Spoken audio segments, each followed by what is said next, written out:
جتنی ہم نے تھیوری ابھی تک 11 پوائنٹ سمجھے ہیں اس کی روشنی میں آپ کو نصاب بھی کلیئر ہو گیا، کتنی زکوٰۃ دینی ہے یہ بھی کلیئر ہو گیا، کس کس چیز کے اوپر زکوٰۃ دینی ہے یہ بھی کلیئر ہو گیا۔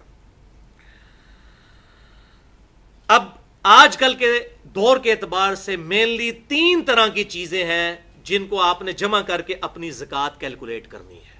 یہ بڑا آسان طریقہ ہے۔ مجھے بڑے لوگ ای میلز کر رہے تھے بڑے عرصے سے زکوٰۃ پہ کوئی لیکچر دیں، پھر وہ اپنا پورا حساب کتاب بھیجتے ہیں کہ زکوٰۃ کیلکولیٹ کریں جی، وہ 40 پہ تقسیم بھی نہیں بیچارے کر سکتے۔ میں مطلب میرے لیے بڑی مصروفیت ہوتی ہے، میں نہیں یہ سارے معاملات لے کے چل سکتا، لہٰذا میں نے اب یہ میں آپ کو جنرلائز بتانے لگوں، یہ بڑا آسان طریقہ ہے زکوٰۃ کو کیلکولیٹ کرنے کا۔ مینلی 3 طرح کی چیزیں ہیں۔ نمبر 1 سونا، چاہے وہ ٹکی کی فارم میں ہو یا ان زیورات کی فارم میں ہو جو آپ نے کنز بنا کر جوڑ کے رکھے ہوئے ہیں برے وقت کے لیے۔ نمبر 2 کرنسی، چاہے روپے کی شکل میں ہو، ڈالر کی شکل میں ہو، پاؤنڈ کی شکل میں، یورو کی شکل میں، ریال کی شکل میں، اس کا بھی ظاہر سونے والا ہی نصاب ہے۔ اور تیسری چیز ہے مال تجارت، دکان ہے، میڈیکل سٹور ہے، اس کے اندر آپ نے کوئی مال ڈالا ہوا ہے بیچنے کی نیت سے۔ اسی طریقے سے کمرشل پلاٹس ہیں بیچنے کے لیے رکھے ہوئے ہیں۔ ان تینوں کیٹیگریز کے مال کو آپ جمع کریں گے، اس ٹوٹل مال کے اوپر آپ زکوٰۃ نکالیں گے اگر وہ تھریش ہولڈ پوائنٹ کو کراس کر جاتا ہے۔ تو ان کی اوریجنل مارکیٹ ویلیو نکالی جائے۔ مثلا اگر آپ کے پاس زیور ہے، یا کچھ سنیارے بھی بیٹھے ہوئے ہیں، گولڈ سمتھ بھی بیٹھے ہوئے ہیں، ان کے پاس آپ زیور لے کے جائیں، دیکھیں آپ کے ساتھ کیا کرتے ہیں۔ یہ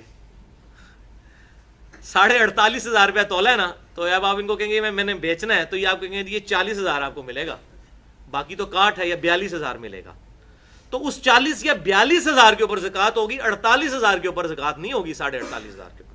جو اس کو آپ بیچنے جائیں اس وقت جو آپ کو نیٹ مل رہا ہے، شریعت کسی پہ ظلم نہیں کرتی، جو اس وقت مال مل رہا ہے اس کی قیمت آپ لگوائیں کاٹ نکال کے، کیونکہ یہاں پر کاٹ اس لیے ڈالی جاتی ہے، وہ 24 کیرٹ سونا تو نہیں ہوتا، اس کو 22 کیرٹ کر دیتے ہیں، اور وہ جو اس کی مزدوری ہے اس میں ڈال کے تو وہ 24 کیرٹ کے پیسے چارج کر لیتے ہیں، یعنی کان کو ایسے کر کے پکڑتے ہیں۔ برا نہیں بنانا، نہیں سنے آ رہے ہو؟ اچھا، بہرحال تو اس کی آپ مارکیٹ ویلیو نکالیں گے، کمرشل پلاٹ کی بھی۔ ویسے آگے پراپرٹی ڈیلر بڑا کان بھرتے ہیں جی، تو 1.5 کروڑ کا ہو گیا، 2 کروڑ کا، بیچنے جائیں گے تو شاید 1.25 کروڑ کا بھی نہ بکے، تو اس کی بھی آپ قیمت فروخت لگوائیں گے جو کمرشل پلاٹ ہے۔ جو زرعی زمین ہے کسی کے پاس، اس کے اوپر چاہے وہ مربوں کے مربے ہوں، کسی کے پاس زرعی زمین جو اس کو وراثت میں ملی ہے، اس پہ کوئی زکوٰۃ نہیں ہے جب تک اس کے اوپر کوئی چیز اگائی نہیں جاتی۔ اور ظاہر ہے اس کی ویلیو بھی بڑی تھوڑی ہوتی ہے۔